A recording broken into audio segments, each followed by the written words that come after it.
innovation fundamentally means, for me, new ways of thinking and new ways of doing things.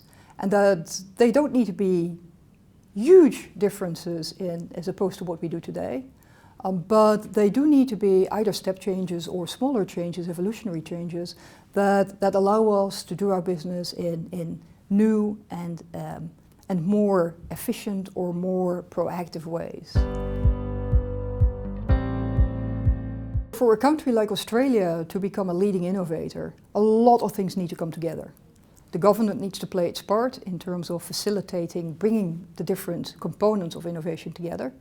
The ground layer almost of international connections, huge investments in educational institutions where a lot of innovation should be taking place.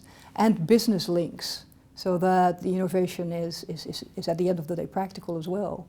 All these stakeholders need to come together and need to know of each other in some way, shape or form to actually make innovation happen. Individuals need to contribute their ideas and their efforts in developing new things and sometimes have a discussion with an entrepreneur who can help them actually make a business out of their ideas. The government can play a role in allowing incubation of these types of ideas through tax breaks or through other incentives that they can structure.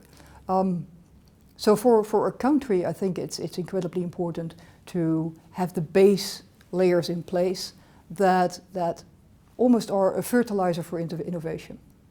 And well, in Australia, we just had this new large innovation initiative, government-led, and it does use the tax incentives to come up with money for innovation, and it does try to get entrepreneurs and critical thinkers together.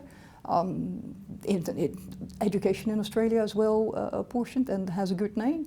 The international connections are there, so yeah, I'm looking forward to seeing fruits of those efforts in the next 5, 10, 20 years.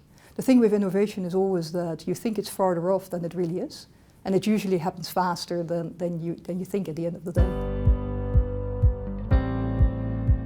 Technological advances are another trend that's going to impact how we do business.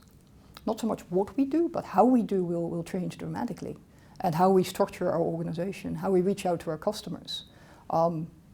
Robo-advice or algorithmic advice is coming up for the more simple insurance and investment management options.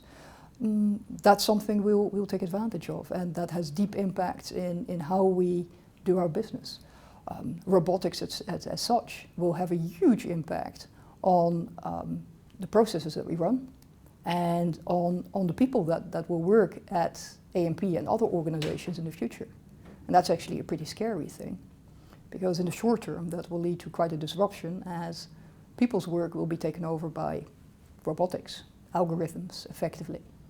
And as history has told us, it's hard to, in an economy, to smoothly integrate those shocks, because effectively we will have to find other ways to keep people gainfully occupied and happy and fulfilled in their life, if a lot of the jobs that are currently being done by people are being taken over by software.